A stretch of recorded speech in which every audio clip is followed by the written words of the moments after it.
Cassius Clay, de nouveau champion du monde des poids lourds, il a battu la nuit dernière à Kinshasa Foreman par KO à la 8e reprise, un titre assorti de 25 millions de francs lourds. Au Conseil des ministres ce matin, la rentrée universitaire, les problèmes sociaux et la politique étrangère avant le départ de M. Sauvagnargues pour Israël. Reprise ce matin des négociations au PTT, la grève atteint maintenant 90% des personnels des centres de tri à Paris et 82% en province. À Scheveningen en Hollande, 16 otages sont toujours détenus dans la chapelle de la prison. Les mutins réclament un avion sur l'aéroport de Schiphol et les moyens d'y parvenir. Avant de se rendre aux Antilles, François Mitterrand était à Cuba où un accueil exceptionnel lui avait été réservé par Fidel Castro. Les images tout à l'heure de cette entrevue. Football, après la 14e journée des championnats de France, Reims et Bastia en tête à égalité après avoir battu respectivement Lille et Nîmes. Un résumé de ces deux matchs.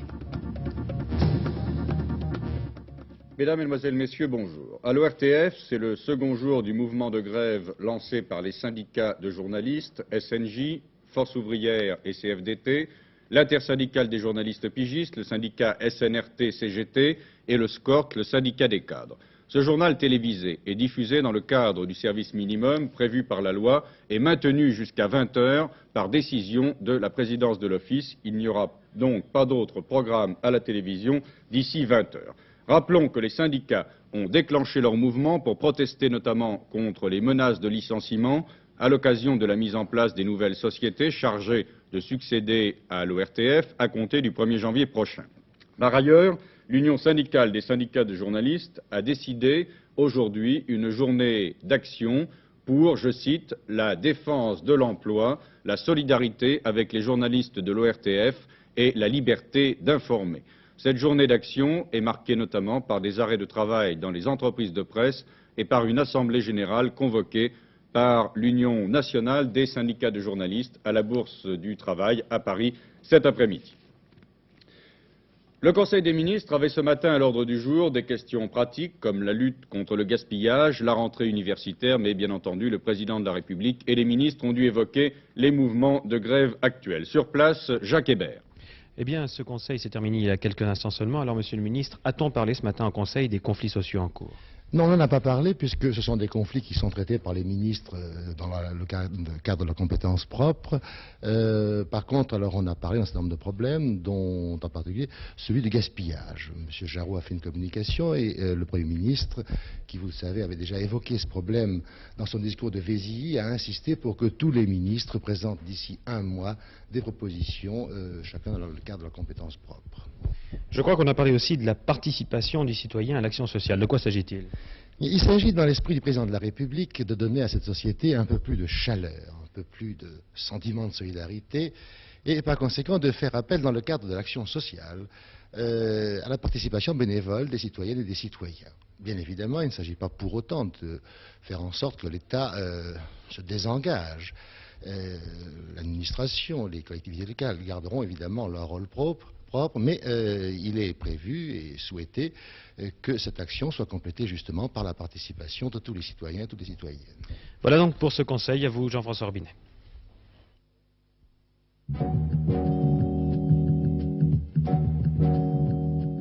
Reprise de la négociation ce matin dans les PTT pour tenter de mettre fin au conflit qui paralyse le courrier depuis 13 jours.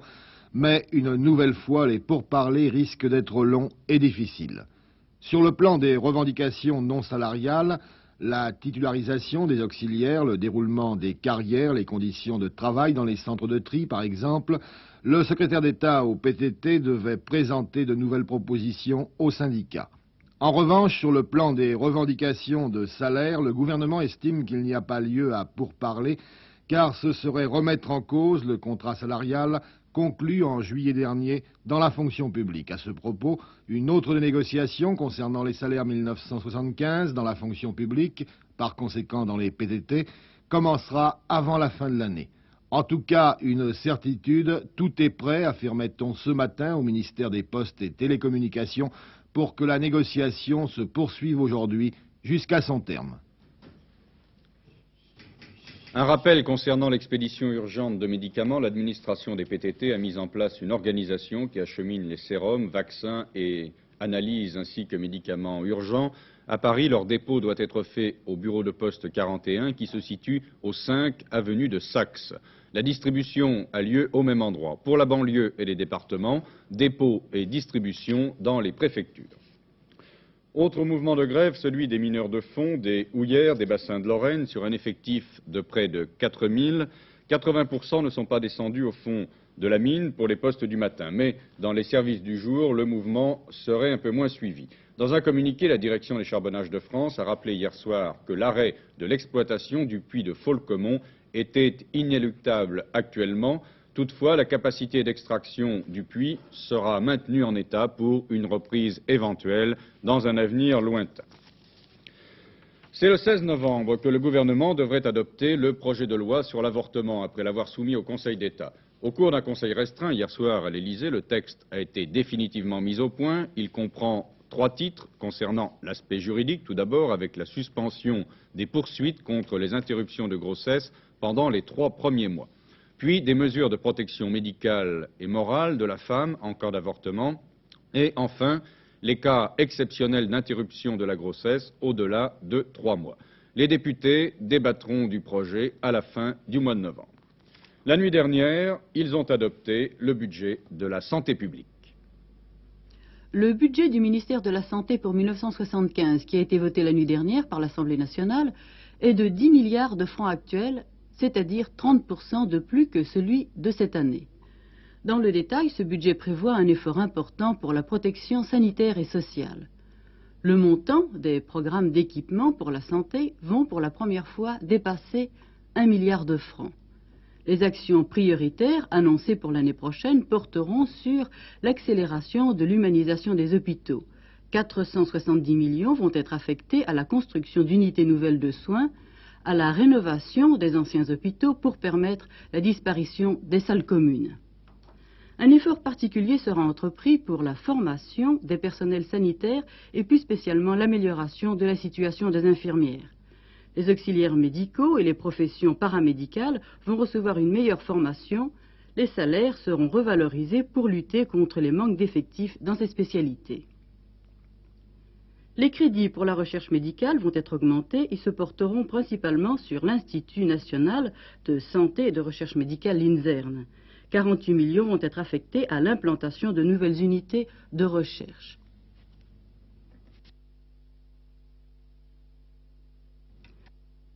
Action prioritaire en faveur des personnes âgées. Les crédits affectés à la création d'établissements pour elles sont en augmentation de 125%. 76 millions sont prévus pour l'installation de nouveaux foyers logements, restaurants, centres de soins et le développement de l'aide ménagère.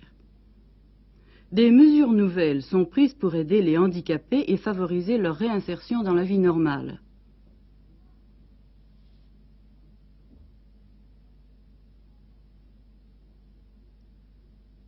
Enfin, un effort supplémentaire pour l'enfance et la famille, 314 millions. Une part importante est réservée aux crèches. Les crédits vont passer cette année de 18 à 115 millions. Ce matin, c'est le budget de la culture qu'étudiaient les députés. M. Michel Guy, secrétaire d'État, a exposé les grandes lignes de son budget, puis une douzaine d'orateurs doivent prendre la parole avant le vote cet après-midi. Un sondage Figaro-Sofres a été publié ce matin. Il concerne le jugement des Français sur l'action du président de la République. 54% des personnes interrogées sont satisfaites et 37% sont mécontentes. Nous nous rendons maintenant à Scheveningen en Hollande, où l'angoisse se poursuit toujours pour 16 personnes.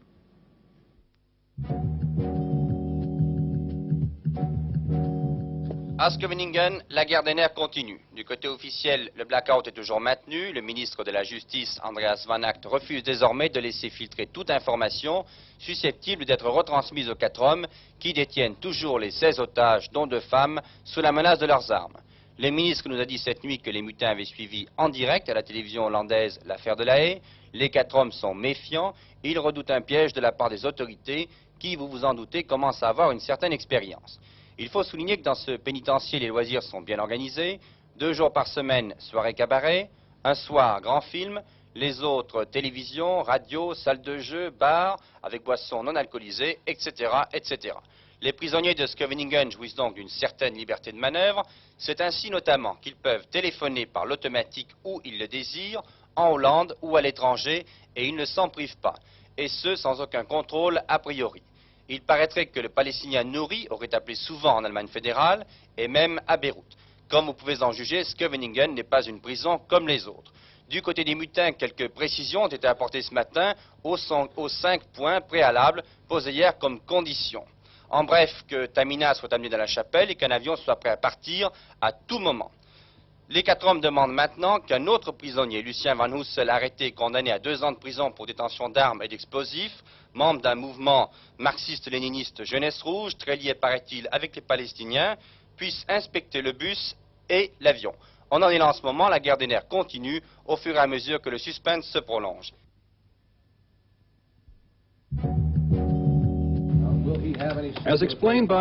Les docteurs Eldon Hickman et John Langram, le chirurgien et le médecin personnel de Richard Nixon, ont hier rendu compte devant la presse américaine de l'opération d'1h10 qu'a subie l'ancien président des États-Unis, la 2e depuis qu'il a quitté le pouvoir.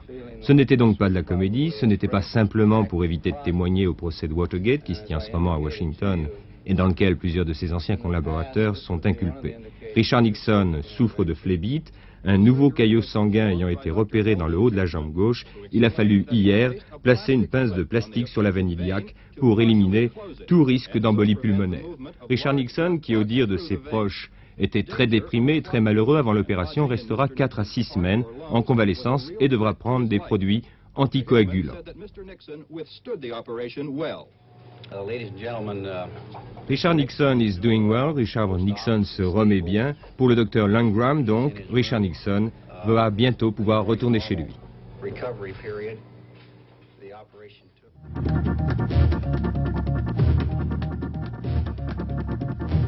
Les points de vue de la France et d'Israël sont si différents qu'il nous faut dialoguer très dur et très serré, déclarait hier M. Yigal Allon, ministre israélien des Affaires étrangères, avant l'arrivée aujourd'hui en visite officielle dans son pays de son homologue français M. Jean Sauvagnargues. Après sa rencontre il y a 10 jours avec M. Yasser Arafat, le ministre français des Affaires étrangères doit s'attendre à un accueil poli mais très froid. En Italie, M. Aldo Moro, désigné hier pour tenter de former un nouveau gouvernement, commence aujourd'hui ses consultations pour tenter de mettre fin à la crise politique ouverte à Rome le 3 octobre dernier. M. Moro, à droite sur ces images, ministre des Affaires étrangères du gouvernement démissionnaire, va rencontrer les mêmes difficultés que celles qui avaient contraint le cabinet Rumor à démissionner. Monsieur François Mitterrand est rentré lundi d'un voyage aux Antilles et auparavant à Cuba. Il y a rencontré Fidel Castro qui avait réservé au premier secrétaire du Parti socialiste français un accueil exceptionnel. Les images de leur entrevue viennent tout juste de nous parvenir.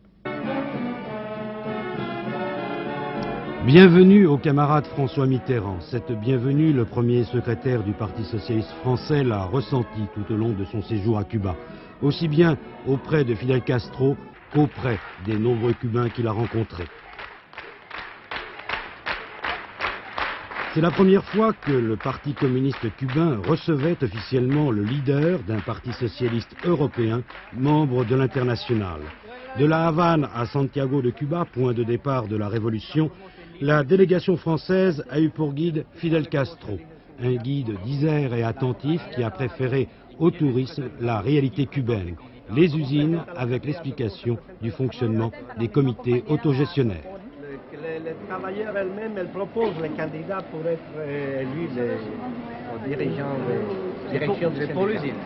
Para la fábrica, un sindicato de aquí del campo de trabajo. Oui. Aunque son nuevos, tienen 2 meses nada más. Ahora Puis les pionniers qui, après avoir récité leurs compliments, remettront à la délégation française un foulard de membre d'honneur des jeunesses cubaines.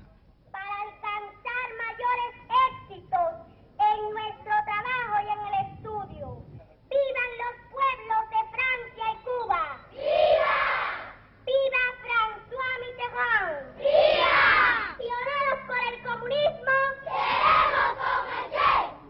Au cours de ce voyage, François Mitterrand définira ainsi Fidel Castro, un homme modeste et désireux d'être compris, ouvert et généreux.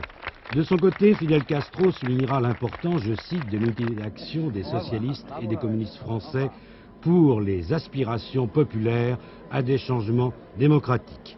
À l'aéroport, le dernier jour, les dernières paroles et la dernière accolade.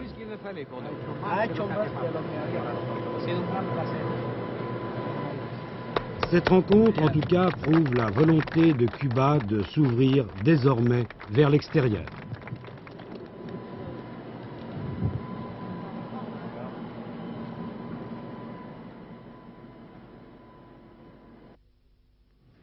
À Bordeaux, le procès des fraudes sur les vins en est à sa 3e journée. Après l'interrogation de messieurs Lionel et Yvan Cruz, c'est aujourd'hui un autre dossier qui est ouvert et qui concerne 2 négociants moins importants, mais où l'on retrouve toujours monsieur Pierre Bert qui apparaît comme le pivot de la fraude dans cette affaire des vins de Bordeaux. Sur le plan purement sportif, c'est une surprise. Cassius Clay a pu reconquérir la nuit dernière son titre de champion du monde des poids lourds. Il est le 2e boxeur après Floyd Patterson à avoir repris le titre après l'avoir perdu. C'est au 8e round qu'il a battu le Texan Foreman par KO.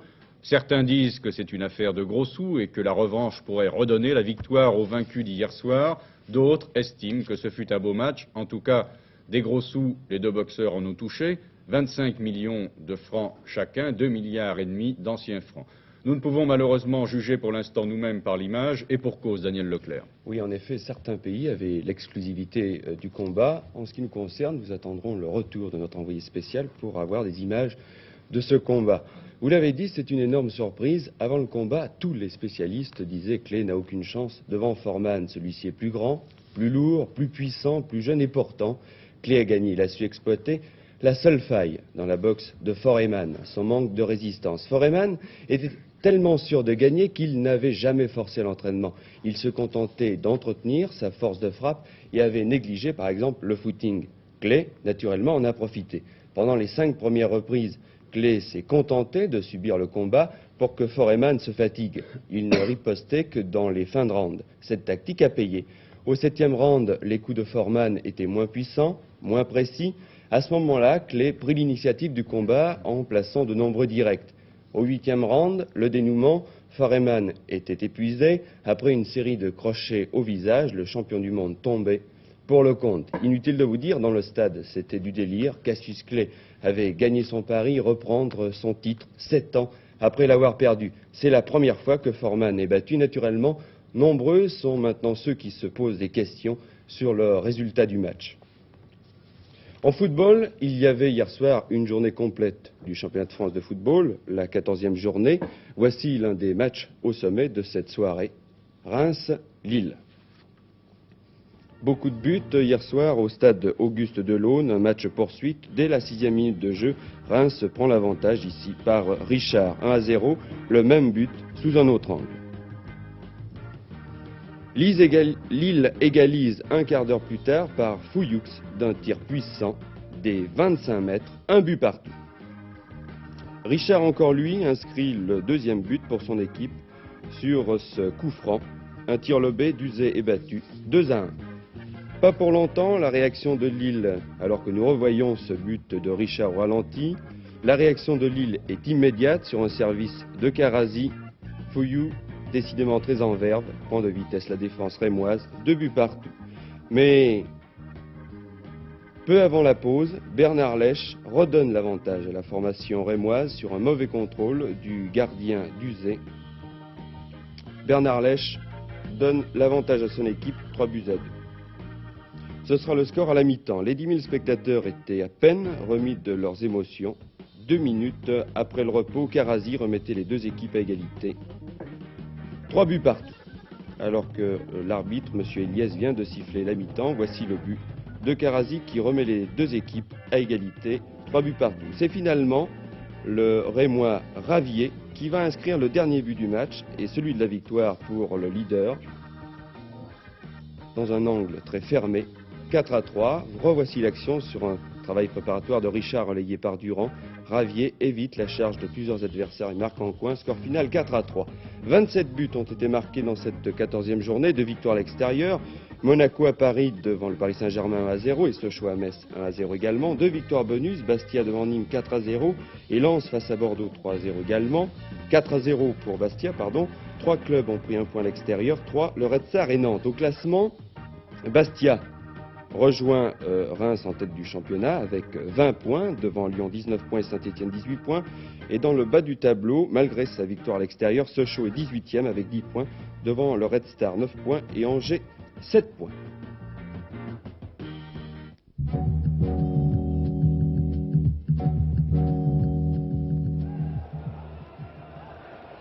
On attendait hier la baisse des prix du pétrole, vous savez, cela n'a pas été confirmé.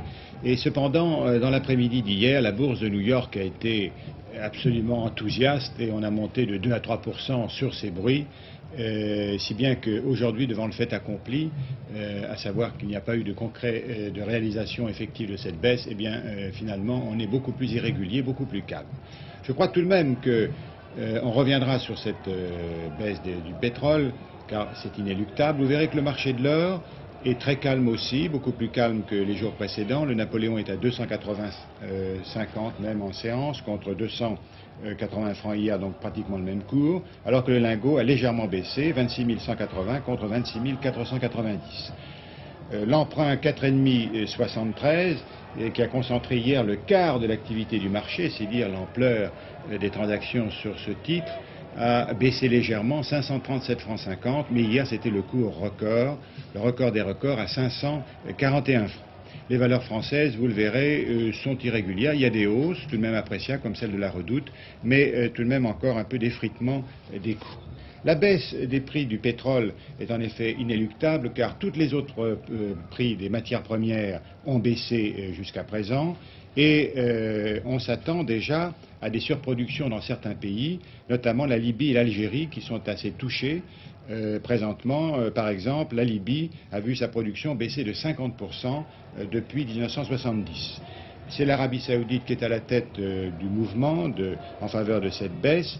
Elle l'a déclaré ouvertement à la réunion de Rabat et elle a préconisé une baisse de 5% qui voudrait démontrer que précisément le pétrole n'est pas une arme politique et qu'en fonction d'une baisse de la consommation, ce prix doit baisser. Michelin, pratiquement inchangé. Rhône-Poulenc, en revanche, baisse et pourtant sur ce titre, et on peut actuellement avoir un rendement supérieur à 12,5%, un rendement supérieur aux obligations, ce qui est tout de même tout à fait anormal. Bien sûr, la paralysie des PTT gêne beaucoup le courrier et l'acheminement des ordres. Et également, cette grève, en quelque sorte, paralyse l'emprunt actuellement émis par les PTT, qui est totalement en panne. C'est un emprunt pourtant garanti par l'État au taux de 11,40%.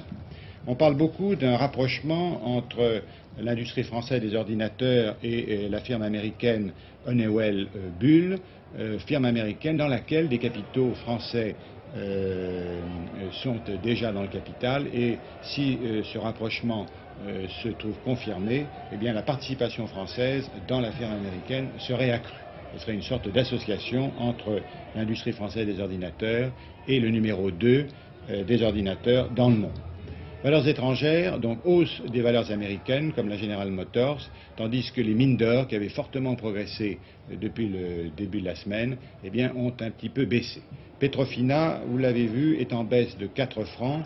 Le Premier ministre Wilson de Grande-Bretagne a donné des précisions sur le programme de nationalisation de la mer du Nord. Ce sera une nationalisation partielle à hauteur de 51% et qui sera échelonnée, et les sociétés auront un contrôle à la fois des investissements, de la production et des bénéfices. Dans ces sociétés, vous le savez, il y a de nombreuses sociétés françaises. Voilà pour la Bourse de Paris. À vous les studios.